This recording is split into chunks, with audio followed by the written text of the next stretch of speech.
রহমতের নবী কেমন, দয়ার নবী কেমন, মায়ার নবী।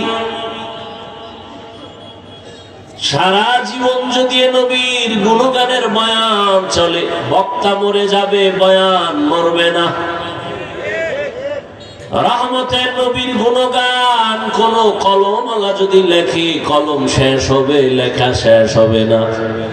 কেমন একজন মায়ার নবী আমার, যে নবী চেহারা মুবারকের দিকে যদি কেউ তাকায়, পেটের ক্ষুধা সাথে সাথে নিবারণ হয়ে যায়।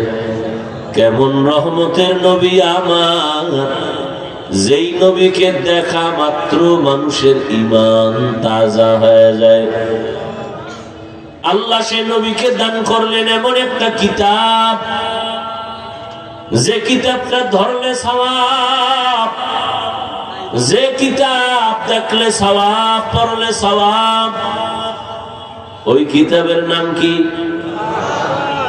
এই কালামে জিন্দা কুরআনে হাকিম, হিকমতে উলা ইয়াজালসতু কদিম, বখা কুরআ কালামুল্লাহ বশনু কদিমাস্তি, কদিমাস্তি নইনো। এমন একটা কিতাব আল্লাহ দান করলেন, যে কিতাবের মতো দ্বিতীয় কোন কিতাব জমিনে নাই। ওই কিতাবটা ধরবা সওয়াব, ও কিতাব দেখবা সওয়াব, ও কিতাব পড়ো সওয়াব, অর্থ জানো সওয়াব।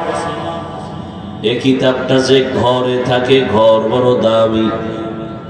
মাধবপুর থানার ভেতরে বিল্ডিং এর অভাব নাই, কিন্তু এই জামিয়া মদিনাতুল উলুম টিনের ঘর, কোরআনওয়ালা ঘর এত দামি, 50 তলা বিল্ডিং এরও এই টিনের ঘরের মতো দাম নাই।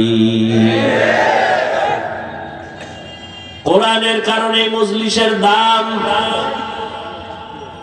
রহমতের নবী বলেন এই মজলিসটা কত দামি, যে বসার সাথে সাথে জীবনের সব গুনাহ মাফ। রহমতের নবীর পবিত্র জবানের বাণী, এ ময়দান এখন বেহেশতের বাগান।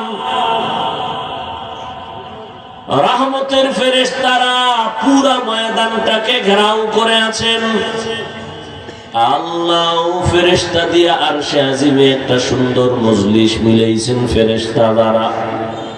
আর আল্লাহ ফেরেশতাদের বলেন, যাও ঘোষণা দিয়া দাও, এই প্যান্ডেলে যারা পড়ছে আমি সবার জীবনের সব গুনাহগুলো মাফ করে দিলাম। আতিনা ফি দারে দুনিয়া না হাসান, আতিনা ফি দারে উকবা না হাসান, ইয়া গিয়াসাল মুস্তাগীসিন ইহদিনা লিফতিখারা বিল উলুমি ওয়াল গিনা। हर गोरी देने को तू तैयार है, जो न मांगे उससे तू बेजार है। আল্লাহ তাআলা বলেন, আমার ভয় অন্তরে জমা করো, তাকওয়া অন্তরে জমাও। এবং এই জমিনে আমার কিছু প্রিয় বান্দা আছে, তাদেরকে বন্ধু বানায় চলো। আমার রঙে রঙিন হয়ে যাও। আমার রং কই পাইবা? আমার মোহাব্বতের রং আছে রহমতের নবীর মধ্যে, তার থেকে রং নাও। রহমতের নবীর থেকে রং নিয়ে জমিনের মধ্যে যারা আছে, এরা এখন বর্তমানে একমাত্র উলামায়ে আহলে হক। উলামায়ে আহলে হকের সাথে মোহাব্বত আর বন্ধুত্ব তৈরি করে তুমি মদিনার রং লাগাও। উলামায়ে আহলে হক ছাড়া এই জমিনে আর নবীর বন্ধু কেউ নাই। قال رسول الله صلى الله عليه وآله وسلم العلماء ورثة الأنبياء। রহমতের নবী বলেন, উলামায়ে কেরাম আমি মুহাম্মদ সহ সব নবী রাসূলদের বন্ধু ওয়ারিস, এদের মহব্বত অন্তরে জমা করে নাও। আমি নবী তোমাদেরকে সুপারিশের জন্য ওয়াদাবদ্ধ হয়ে গেলাম। উলামায়ে কেরামের সংস্রব ছাড়া জীবনে বান্দা মদিনার রঙে রঙিন হতে পারবা না। স্কুলে পড়ে ছেলেটার মাথায় টুপি, কলেজে পড়ে ছেলেটার গালে দাড়ি, মাদ্রাসা এই নমুনা তুমি কলেজে কই পাইলা? কলেজের মধ্যে কি এমন সুন্দর বয়ান চলে? কয় চলে না। তো কেমনে তুমি রং পাইছো? কলেজের স্টুডেন্ট বলে একজন আল্লাহর প্রিয় বান্দা বলিয়ে কামেল তার নেক নজর লাগাইছি, এ কারণে আমার এখন কলেজে ক্লাস করি, টুপি ছাড়া ক্লাস করি না। মদিনার আদর্শের দাড়ি না গায়ে ফেললাম। এরকম কি স্কুল কলেজের ছেলেরা নাই? রহমতের নবীর আদর্শ যতদিন পর্যন্ত তুমি নিজের মধ্যে নিবা না, আল্লাহর জাতের কসম, রহমতের নবীর আদর্শ ছাড়া এই জমিনে কোনো শান্তি কেউ দিতে পারবে না। সব চান্দাবাজার ধান্দাবাজেরা চাপাবাজি করে, এই করবে সেই করবে, করবে করবে বলিয়া কত চান্দাবাজ কবরে গেল, কত চান্দাবাজেরা জঙ্গলে পালাইল। আল্লাহর জাতের কসম, এই দুনিয়ায় কিয়ামত পর্যন্ত রহমতের নবীর আদর্শ ছাড়া কেউ শান্তি দিতে পারবে না। এ কথাটা চান্দাবাজার ধান্দাবাজেরাও জানে, তবে মানে না কেন? ওদের চান্দাবাজি চলবে না। যদি নবীর আদর্শ মানে তাহলে দুর্নীতিবাজের দুর্নীতি চলবে না, চোরের চুরি চলবে না। এই জন্যই চোরারা কয় হুজুর বয়ান করেন, রাজনীতি রস করবেন না। তোমার কথা যদি এমনই হয়, ওয়াজের প্যান্ডেলে মোহাব্বতের কান্নার বয়ান চলবে, রাজনীতি যদি না চলে, তো রাজনীতির নেতাদের বক্তব্য কেন দেওয়া হয়? আমগো বরিশালে বলে নিজের বেলায় টান্না ধরিস, অন্যের বেলায় বান্যা মরিস। বদমাস এই চান্দাবাজার ধান্দাবাজেরা, এরা মানুষের দুশ্মন, এরা মানবতার দুশ্মন, এরা জাতির দুশ্মন, এরা স্বাধীনতার দুশ্মন। ওরা সবাই চায় নিজের পেট, নিজের স্বার্থ, জাতি নিয়ে ভাবে না। আল্লাহর কসমে জাতি নিয়ে যারা ভাবে তারা শুধু ওলামায়ে কেরাম। ওলামায়ে কেরাম ছাড়া জাতি নিয়ে কেউ ভাবে না। কিন্তু পদে পদে চান্দাবাজেরা মানুষের চোখে ধুলা দিয়া আলেমদেরকে দোষী বানাতে চায়। আল্লাহ যদি হেফাজত করে, কোন চান্দাবাজার ধান্দাবাজ আলেমের ক্ষতি করতে পারবে না। কারণ আলেম দিন নাই রাত নাই, নিজের ছেলে, নিজের মেয়ে, নিজের স্ত্রী, নিজের পরিবার সব বাদ দিয়া উম্মত নিয়ে দৌড়ায়। কই ঘুম কই খানা, সব আলেম ওলামারা এত মেহনত করে, একমাত্র কারণ আমার মদিনাওয়ালা নবীর মহব্বত অন্তরে জমা। আমি মাঝে মাঝে বলি, সরকারি চাকরি করে, বেসরকারি চাকরি করে, ডিউটি করে কয় ঘন্টা? ঘুমান না, আমারে কামে লাগায় ঘুমাইতেছেন। সরকারি বেসরকারি চাকরিজীবী কয় ঘন্টা চাকরি করে? 8 ঘন্টা চাকরি। বেতন কত? নিম্নে কত? নিম্নে 20,000। ডিউটি বলেন, একজন মসজিদের ইমাম তার ডিউটি কয় ঘন্টা? 24। বলেন না কেন? বেতন কত? কত?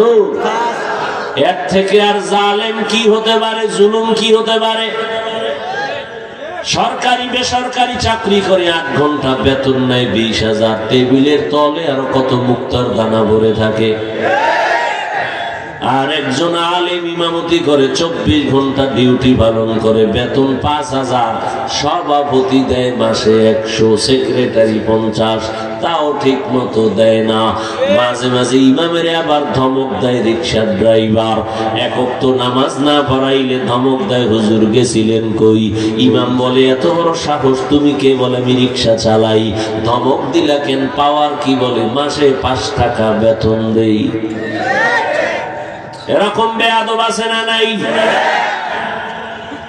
এরে আল্লাহর গোলাম, এই জন্য উলামায়ে কেরাম টাকার পেছনে দৌড়ায় না। যদি দৌড়াইতো তাহলে 24 ঘন্টার সেকেন্ডের হিসাব করে করে টাকা নিত। কোনদিন আফসোস করে না, বরদোয়া করে না, কত বেতন বাকি কিছু বলে না। আল্লাহর মোহাব্বত নিয়ে খেদমত করতেছে। এর কারণ একটাই, মদিনাওয়ালা নবীর আদর্শ তার ভেতরে।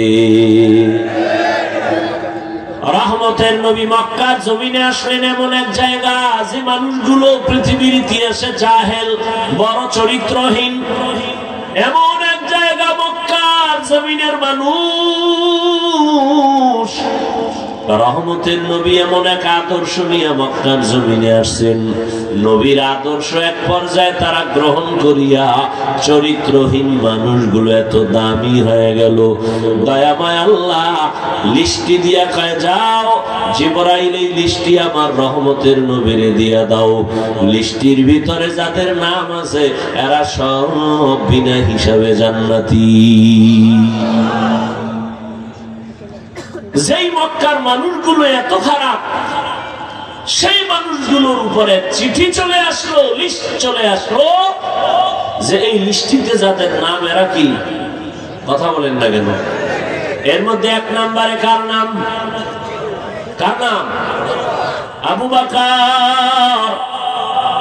দ্বিতীয় নাম হলো ওমর।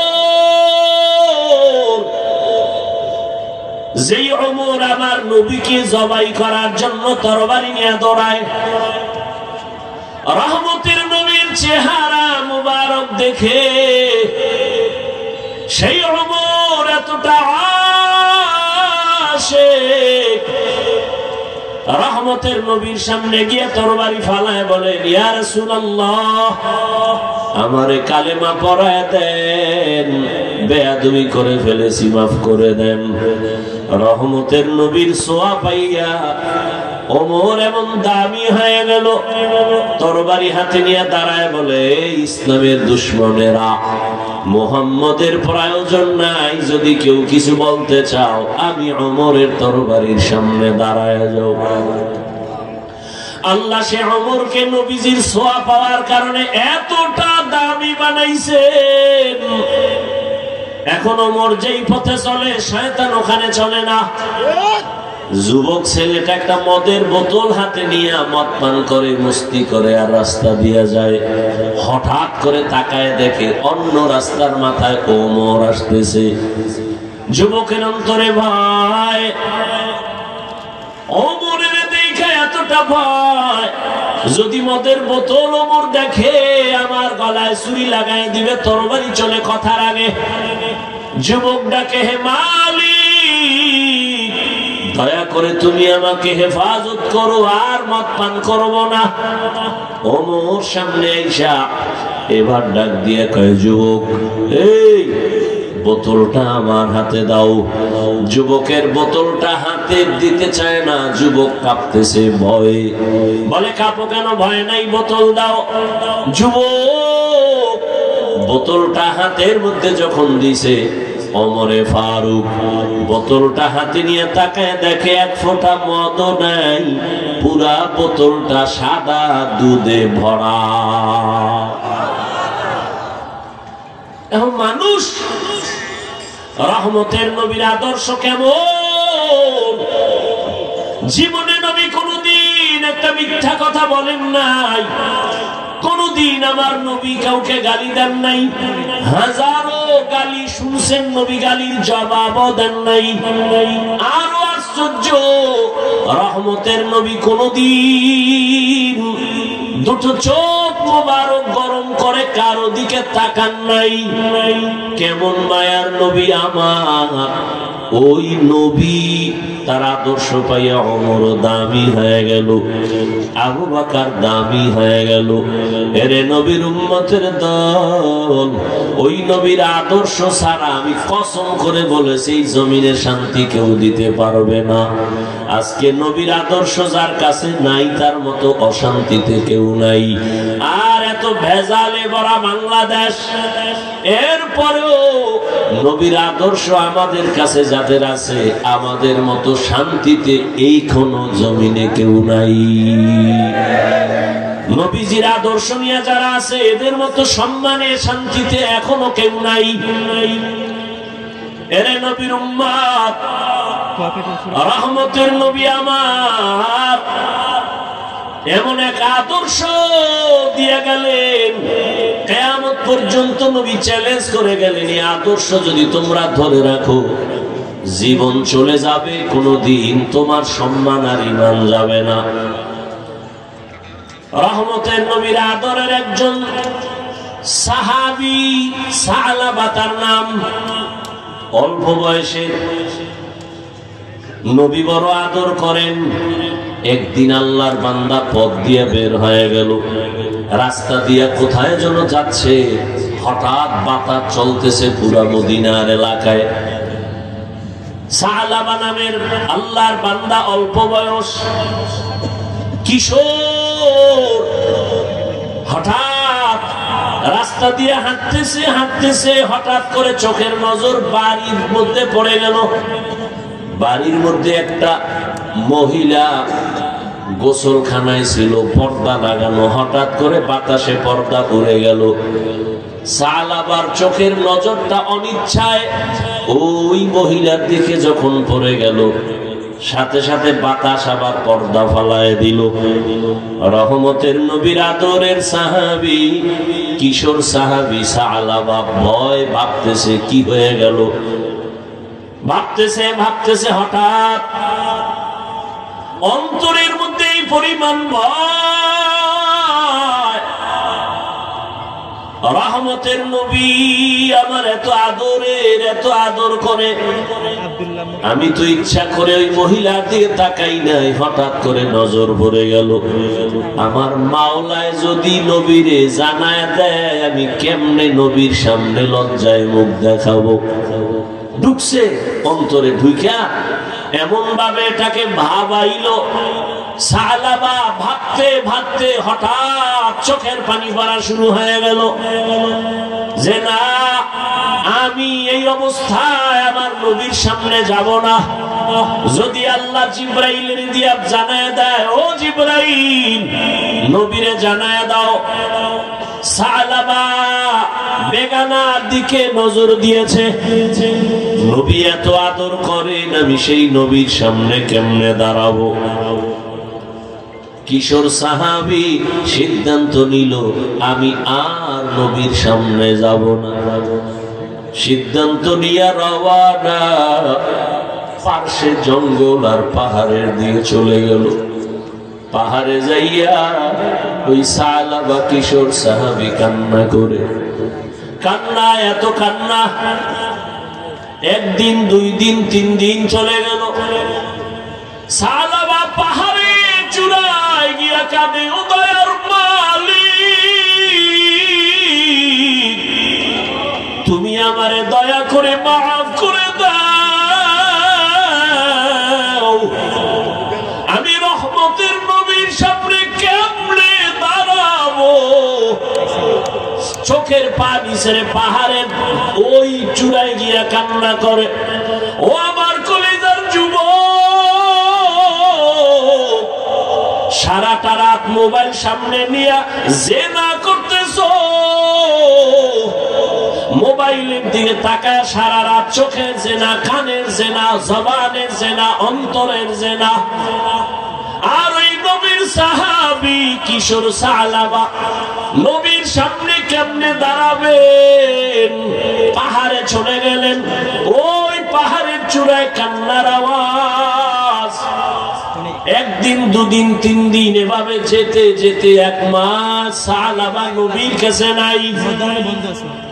এক মাস পেরিয়ে যখন যায়, নবী একদিন ডানে বামে তাকায়, হঠাৎ করে সাহাবার কথা মনে পড়ে। ওমরে ফারুকের ডেকে বলে, এই ওমর, সাহাবারে দেখি না, কোথায় আমার আদরের সাহাবা? সাহাবার খবর নাই। ওমর সহ সব সাহাবায়ে কেরাম বলেন, ইয়া রাসূলুল্লাহ, আজকে প্রায় এক মাসের বেশি সাহাবারে দেখি না, কোথায় সাহাবা? নবী কয়, ওমর যাও, জলদি করে যাও, সাহাবারে খুঁজা তারপরে আমার সামনে নিয়ে আসো। মায়ার নবীর অন্তরের মহব্বতের টান কিশোর সাহাবারে খুঁজতে বের হয়ে গেল। ওমর সহ অনেক সাহাবায়ে কেরাম, কোথাও পাওয়া যায় না। কই সাহাবা? ঘুরতে ঘুরতে ওই পাহাড়ের পাদদেশে গিয়ে দেখে মানুষ। ও ভাই, তোমরা কি এখানে কোন কিশোর ছেলে দেখছো সাহাবা নামে? কয় না তো। ওমর বলে, হ্যাঁ বলো, খুঁজে বলো। একজনে কয়, হ্যাঁ, একটা ছেলে দেখছি প্রতিদিন সকাল 10টার দিকে এখানে আসে, পাহাড় থেকে নেমে হালকা কিছু খাইয়া আবার চলে যায়।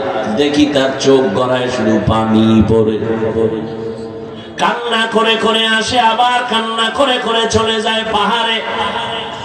ওমর বলে, তো এখানে প্রতিদিন আসে? বলে, হ্যাঁ। ওমর বলে, তো এখানে বসি, কালকে তো আসবে? বলে, আসবে। সাহাবা সহ ওমর বসে আছেন। ঠিক পরের দিন পাহাড় থেকে সাহাবা নেমে আসতেছে। এই সেই ওমরের দেখা ভয়। ওমর বলে, কোনো ভয় নাই সাহাবারে, আজকে 40 দিনের কাছে হলো রসুল তোমারে দেখে না। নবীর অন্তরে মায়ার আগুন জ্বলে উঠছে। তাড়াতাড়ি চলো, রহমতের নবী আমাদের পাঠাইছে তোমাকে নেওয়ার জন্য। কি পরিমাণ ভালোবাসা! ওমর কান্না করে আর বলে, রে সাহাবা, তোর কপাল ভালো,